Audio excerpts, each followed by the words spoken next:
Hello दोस्तों, इस video में हम ग्रामीण बैंक के बारे में जानेंगे कि आखिर ग्रामीण बैंक है क्या। ग्रामीण बैंक में आप लोगों को खाता खुलवाना चाहिए या फिर नहीं खुलवाना चाहिए। इसके साथ साथ ग्रामीण बैंक में पैसा आपका सुरक्षित होता है या फिर नहीं होता है। ग्रामीण बैंक में आपको हिडन चार्जेस कितना देना होता है। इसके अलावा ग्रामीण बैंक में आपको कौन कौन सा फीचर्स देखने को मिलता है, इन सारे पॉइंट्स के ऊपर आज हम बात करेंगे। तो वीडियो को बिल्कुल भी स्किप मत करिएगा। वीडियो स्टार्ट करते हैं। दोस्तों, ग्रामीण बैंक एक तरह का बैंक ही है। इस ग्रामीण बैंक को बड़े बैंक ही स्पॉन्सर्स करते हैं, जैसे कि पूर्वांचल ग्रामीण बैंक को state bank of India sponsors करता है। वहीं पर बड़ौदा यूपी ग्रामीण बैंक को बैंक ऑफ बड़ौदा स्पॉन्सर्स करता है। इसके अलावा महाराष्ट्र ग्रामीण बैंक को बैंक ऑफ महाराष्ट्र स्पॉन्सर्स करता है। तो ऐसे जितने भी ग्रामीण बैंक हैं, इन सभी ग्रामीण बैंकों को ये बड़े बैंक ही स्पॉन्सर्स करते हैं।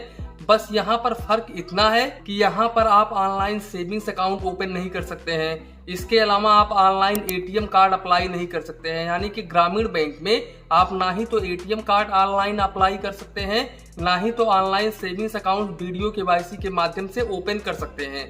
ये फैसिलिटीज आपको ग्रामीण बैंक में देखने को नहीं मिलती है।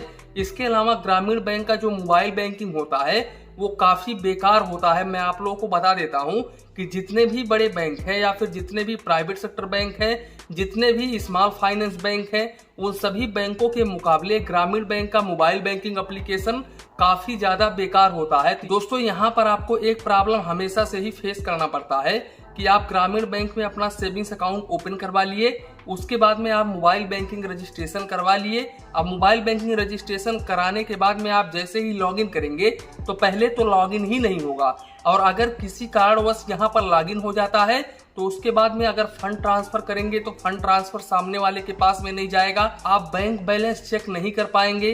तो यहाँ पर सर्विस की यानी कि सर्वर की समस्या हमेशा से ही बनी रहती है ग्रामीण बैंक में। दूसरी बात, ग्रामीण बैंक में आप लोगों को बड़े बैंकों के मुकाबले काफी कम चार्जेस देना होता है, तो इस बात का आप जरूर ध्यान रखें। अब यहाँ पर एक सवाल हमेशा से ही काफी सारे लोगों के मन में आता है कि अगर मैं ग्रामीण बैंक में अपना सेविंग्स अकाउंट ओपन करवाता हूँ तो ग्रामीण बैंक में हमारा पैसा सुरक्षित होता है या फिर नहीं होता है।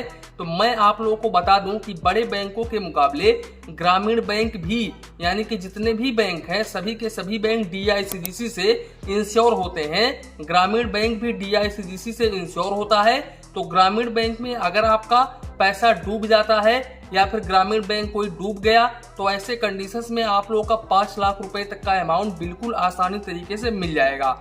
तो इस बात को लेकर के आपके मन में कोई भी कंफ्यूजन नहीं होना चाहिए। इसके साथ साथ ग्रामीण बैंक में सेविंग्स अकाउंट्स के ऊपर चेकबुक, पासबुक, एटीएम कार्ड की फैसिलिटीज देखने को मिलती है। इसके अलावा यहाँ पर आपको एक समस्या और फेस करनी पड़ती है कि आप ग्रामीण बैंक में अपना सेविंग्स अकाउंट ओपन करवा लेते हो, उसके बाद में ग्रामीण बैंक के किसी भी ब्रांच पर जाते हो अपना काम करवाने के लिए, तो ऐसे कंडीशंस में इनके जो कर्मचारी होते हैं वो कस्टमर्स के साथ में अच्छा रिस्पॉन्स नहीं करते हैं, अच्छा बर्ताव नहीं करते हैं। जो काम 10 मिनट का होता है वही काम आपको 10-10 दिन, 15-15 दिन लग जाता है। तो यहाँ पर इनके कर्मचारी अच्छे नहीं होते हैं। 100% में से कहीं 20% कर्मचारी ही आपको अच्छे देखने को मिलेंगे। तो यहाँ पर एक तो ये प्रॉब्लम है।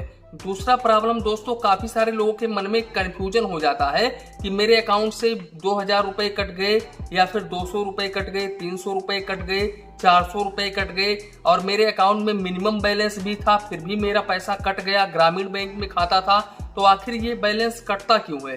तो मैं आप लोगों को बता दूं कि किसी भी बैंक में अगर आप सेविंग्स अकाउंट ओपन करवाते हो तो सबसे पहले उस बैंक में जितना भी मिनिमम बैलेंस होता है उतना आपको मिनिमम बैलेंस मेंटेन करना पड़ता है।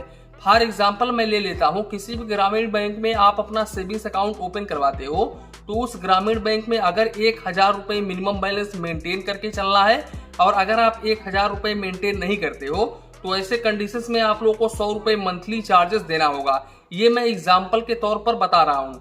अब आपने क्या किया, अपने सेविंग्स अकाउंट्स में 1000 रुपए डाल दिया। अब 1000 डालने के बाद में आपने ऐसे ही छोड़ दिया।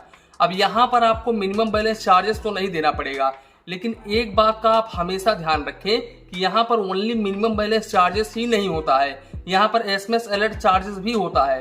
तो मान लो क्वार्टरली 15 रुपए आपका SMS अलर्ट चार्जेस कट रहा है और आपके अकाउंट में 1000 रुपए है, तो यहाँ पर 3 महीने आने के बाद में, यानी कि 3 महीने आने के बाद में जैसे ही आपका 15 रुपए plus GST SMS alert charges कटता है, वैसे ही आपके अकाउंट में मिनिमम बैलेंस कम हो जाता है। तो यहाँ पर मिनिमम बैलेंस का भी चार्जेस आपको देना पड़ता है और आप ध्यान नहीं देते हैं अपने अकाउंट में, तो यहाँ पर मंथली टू मंथली चार्जेस पर चार्जेस पड़ते रहता है और बाद में वो 1000 रुपए जीरो हो जाता है और तब जाकर के आप अपना अकाउंट बैलेंस चेक करते हो तो आप परेशान हो जाते हो कि मेरा पैसा कट गया।